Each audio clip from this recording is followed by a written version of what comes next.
नमस्ते प्यारे साथी। तो कैसे हैं आप लोग? उम्मीद है आप सभी अच्छे होंगे, ज़बरदस्त होंगे और अपने पेपरों की तैयारी अच्छे से कर रहे होंगे। तो जैसा कि आप लोग जानते हैं कि आप लोगों के लिए जैसा कि आप थंबनेल पे देख चुके हैं, कौन-सा है? आज का टॉपिक है one nation one election. One nation one election आखिरकार है क्या? सारा एक्सप्लेनेशन आपको बताया जाएगा, सब चीज़ें समझाई जाएँगी। तो विस्तार से जुड़े रहिएगा और अपने दोस्तों के पास शेयर कर दीजिएगा, ओके? सबसे पहले बात आती है कि भैया वन नेशन वन इलेक्शन है क्या? आखिर इसकी नींव कब रखी गई? कब इसको बोला गया कि ये चीज़ होनी चाहिए? तो आप जानते हैं कि इसकी रिपोर्ट जो है 2 सितंबर 2023 को पूर्व राष्ट्रपति जिनका नाम है रामनाथ कोविंद जी, इन्होंने पेश करी। इन्होंने कहा कि ऐसी-ऐसी एक प्रक्रिया होनी चाहिए जिसके माध्यम से चुनाव ऐसे करवाए जाएँ। अब बात आती है कि भैया ये चुनाव क्यों इन्होंने माँग करी? क्या इससे पहले ये चुनाव नहीं होते थे? आप कहेंगे भैया इससे पहले जो हमारी भारत की अभी चुनाव प्रक्रिया है, वर्तमान जो चुनाव प्रक्रिया है, उसमें क्या होता है कि आप सभी जानते हैं लोकसभा और विधानसभा है। 2 मंडल हैं और दोनों मंडलों के बीच में अलग-अलग चुनाव होते हैं। लोकसभा के जो चुनाव हैं वो अलग होते हैं, विधानसभा के जो चुनाव हैं अलग-अलग होते हैं। इधर लोकसभा, इधर विधानसभा। लोकसभा की जो सीटें हैं वो कितनी है आप कहेंगे 543। इधर जो विधानसभा की जो सीटें हैं वो कितनी है आप कहेंगे 4130। लोकसभा और विधानसभा दोनों के अलग-अलग चुनाव होते हैं। उन्होंने कहा कि ऐसी चीज़ तो बड़ी मुश्किल हो जाएगी। अगर अलग-अलग चुनाव होंगे तो ये आने वाले समय में थोड़ा नुकसान दे सकती हैं, क्योंकि इससे क्या होता है पैसे और समय की बहुत ज़्यादा बर्बादी होती है। पैसे और समय की ज़्यादा बर्बादी होती है और क्या होता है और होता क्या है कि आप लोग जो प्रशासनिक कार्य हैं उनको होने में देरी लग जाती है। देरी क्यों लगती है? क्योंकि आप सभी जानते हैं जब किसी सरकार का निर्माण नहीं होगा, जब सरकार का निर्माण नहीं होगा तो वो क्रिया प्रक्रिया कैसे आगे बढ़ेगी? कोई अगर मान लो कोई आईपीएस है या आईएएस अपना कार्य करना चाहता है, उसके लिए तो पहले सरकार से परमिशन लेनी पड़ती है ना। अब जब सरकार ही नहीं बनेगी तो वो परमिशन कैसे लेगा? और आपको पता है कि भारत में बार-बार चुनाव होते रहते हैं। कहीं इस राज्य में चुनाव चल रहे हैं, कहीं उस राज्य में चुनाव चल रहे हैं। तो इन सब से निपटारा पाने के लिए गवर्नमेंट क्या लेके आई है? गवर्नमेंट लेके आई है वन नेशन वन इलेक्शन प्रक्रिया। अब ये प्रक्रिया किसके लिए फ़ायदेमंद है, किसके लिए नुकसानदायक है? इन सब चीज़ों के बारे में बात करते हैं। अब सबसे पहला मामला बनता है क्या है ये? तो क्या है ये? इसमें क्या होगा अब आपको जो है अलग-अलग चुनाव की जगह अब एक साथ चुनाव करवाए जाएँगे। ओके? अब एक साथ चुनाव होंगे किसके? विधानसभा और लोकसभा के। ओके? क्लियर हो गया? क्या है ये? समझ गए? अब बात आती है भैया कि क्या है मौजूदा स्थिति? मौजूदा समय के बारे में बात करते हैं। मौजूदा समय क्या है? आप सभी जानते हैं। मौजूदा समय में क्या है कि अलग-अलग चुनाव करवाए जाते हैं। लोकसभा के अलग और विधानसभाओं के अलग चुनाव करवाए जाते हैं। लोकसभा की जो 543 सीटों पर और विधानसभा की 4130 सीटों पर अलग-अलग चुनाव प्रक्रिया करवाई जाती है। समझ गए? क्या है इनका वर्तमान स्थिति? ओके, चलिए अब आगे बढ़ते हैं और जानते हैं क्या है। अब बात करते हैं इसकी पृष्ठभूमि के बारे में। तो दोस्त आप सब जानते हैं इसकी पृष्ठभूमि कैसी है? तो पृष्ठभूमि के बारे में बात करते हैं। पृष्ठभूमि इसकी कैसी रही है? आप सभी जानते हैं जो है विधानसभा की जो पृष्ठभूमि और लोकसभा की पृष्ठभूमि रही है, वो बहुत पुरानी है। अब आप कहेंगे भैया कि ये भारत के अंदर जो प्रयोग किया जा रहा है, जो नया प्रयोग किया जा रहा है, ये क्या नई प्रक्रिया है? बोलेंगे नहीं। ये प्रक्रिया बहुत पहले से लागू थी भारत के अंदर। कब लग ये चुनाव हुए भारत के अंदर? तो आप कहेंगे भैया 1952, 1952, 1957, 1962 और 1967 इन डेटों में, इन सालों में भारत के अंदर ये प्रक्रिया लागू हुई है। इससे पहले ये चुनाव हुआ करते थे। अब बात आती है कि भैया ये चुनाव प्रक्रिया बिगड़ कैसे गई? क्यों इसमें इतना बदलाव आ गया कि अब ये अलग-अलग होने लगे? इसका कारण क्या है? कारण ये है कि जब आप लोग सुनते हैं कि 1968 और 1969 1968 1969 में जब चुनाव हुए, चुनाव तो हो गए अच्छी प्रकार से चलो कोई बात नहीं।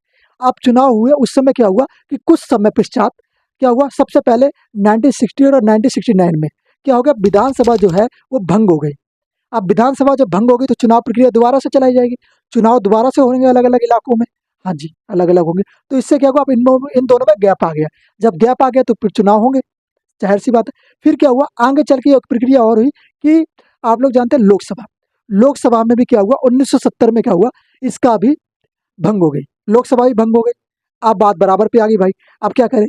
अब तो लोकसभा भी भंग, विधानसभा भी भंग। अब क्योंकि विधानसभा के चुनाव पहले हो चुके हैं, अब लोकसभा के चुनाव होंगे बाद में। पहले प्रक्रिया क्या चल रही थी? एक साथ चुनाव हो रहे थे। अब दोनों में अंतर आ गया। अब जो अंतर आया है, वो अंतर को अभी तक हम लोग भुगत रहे हैं। वो अंतर अभी तक चला आ रहा है। अब इससे नुकसान क्या होता है लोगों के बीच में? नुकसान की बात सुन लो। पहले जो वर्तमान स्थिति है, उसमें नुकसान क्या होता है? लोगों को बार-बार तो चुनाव में वोट डालने जाना पड़ता है। उससे उनका समय बर्बाद होता है। प्लस जब बार-बार भारत के अंदर इलेक्शन होंगे तो क्या होता है? बार-बार इलेक्शन से क्या होता है? आप लोग पैसे की बर्बादी होती है। सबसे ज़्यादा इलेक्शन में पैसे की बर्बादी होती है। समझ गए? ओके। फिर बात आती है पैसे की बर्बादी से बचा कैसे जाए? तो बचने का सबसे एकमात्र तरीका है एक देश एक चुनाव। जब एक देश एक चुनाव होगा तो इससे क्या फ़ायदा होने वाला है? फ़ायदा ये होगा, सबसे पहले आपके पैसे एवं समय की बचत होगी। ओके, दूसरे नंबर का फ़ायदा क्या होने वाला है? दूसरे नंबर का फ़ायदा ये होना, प्रशासनिक इकाइयाँ सही से वर्क करेंगी। प्रशासनिक इकाइयाँ वर्क करने का मतलब क्या हुआ कि आप सभी जानते हैं कि जब प्रशासनिक इकाइयाँ काम नहीं करेंगी तो कैसे काम चलेगा? जब तक कोई गवर्नमेंट बनती नहीं है और वो आदेश नहीं देती है किसी अधिकारी को, तो वो कैसे काम करेगा? और गवर्नमेंट हर समय किसी समय भंग हो रही है, किसी समय ये हो रही है, किसी समय वो हो रही है, तो इससे क्या होता है? नुकसान होता है। अब अगर गवर्नमेंट भंग भी होती है तो इससे कोई नुकसान नहीं होने वाला, क्योंकि अब एक साथ एक चुनाव हो जाएंगे तो इससे सरकार एक साथ चलती रहेगी 5 वर्षों के लिए। ओके, और क्या होता है, और क्या इससे फायदा होने वाला है? चलिए फायदे की बात करते हैं। वोट प्रतिशत में वृद्धि आएगी, क्योंकि लोग है ना इसलिए चुनाव पे वोट डालने नहीं जाते कि उनको पता है कि बार बार वोट पड़ते हैं, भैया कौन जाएगा डालने के लिए, कौन, किसी के पास इतना समय नहीं है। अब जब एक बार वोट पड़ेगा तो लोग सोचें चलो एक बार ही वोट पड़े, दे के आ जाते हैं। तो इसमें क्या हुआ, चुनाव जो वोट प्रतिशत है उसमें वृद्धि हो गई। अभी मान लो 70% वोट पड़ते हो सकता है आने वाले समय में जब ये प्रक्रिया लागू हो तो हो सकता है 100% वोट पड़ जाए। और ये भारत के इतिहास में पहली बार हो जाएगा। क्या कहें, भारत के इतिहास में पहली बार ऐसा होगा कि पूरे 100% वोट पड़ेंगे। और ऐसा हो गया तो बहुत अच्छी बात है, अपने लिए भी और अपने देश के लिए भी। समझ गए? चलिए अब बात करते हैं इसके रिपोर्ट कब तैयार करी गई। रिपोर्ट की बात करें तो रिपोर्ट का मैंने बता दिया 2 सितंबर 2023 को रिपोर्ट पेश करी गई। रिपोर्ट आ गई।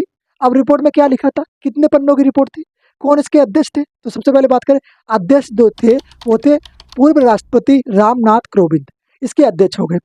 रिपोर्ट कितने पन्नों पर लिखी गई, कितने पेजों की रिपोर्ट थी? तो आप बोलोगे जो रिपोर्ट थी वो 18,626 पन्नों की रिपोर्ट थी। इतने पन्नों में ये रिपोर्ट पेश करी गई। कहाँ, किसको सौंपी गई ये रिपोर्ट? तो आप कहेंगे 14 मार्च 2024 को, 14 मार्च 2024 को वर्तमान राष्ट्रपति द्रौपदी मुर्मू को ये रिपोर्ट सौंपी गई और उन्हें बताया गया कि ऐसी ऐसी प्रक्रिया, इसको आप लोग लागू कर दें। फिर ये बात विधानसभा और राज्यसभा में, राज्यसभा और लोकसभा में गई। ओके, तो इन दोनों में ये चीज़ें हुई और फिर ये दोनों में ये बिल पास हो गया। और बिल पास हो के अंतिम में क्या हुआ कि ये बिल अब लागू होने वाला है कुछ समय बाद, अभी तक लागू नहीं हुआ है, आने वाले समय में इसको लागू कर दिया जाएगा। क्या किया जाएगा? आने वाले समय में इसको लागू कर दिया जाएगा। समझ गए दोस्त? बोलेंगे हाँ जी। अब बात आती है कि क्या भैया ये जो प्रक्रिया है क्या अन्य देशों में भी लागू है? तो बोलेंगे क्या भारत में अकेले लागू करी जा रही है? नहीं, भारत में कोई नई चीज़ अपनाई नहीं की जा रही है। ये भारत से पहले भी अन्य देशों में लागू है। अन्य देश कौन-कौन से हो जाएँगे?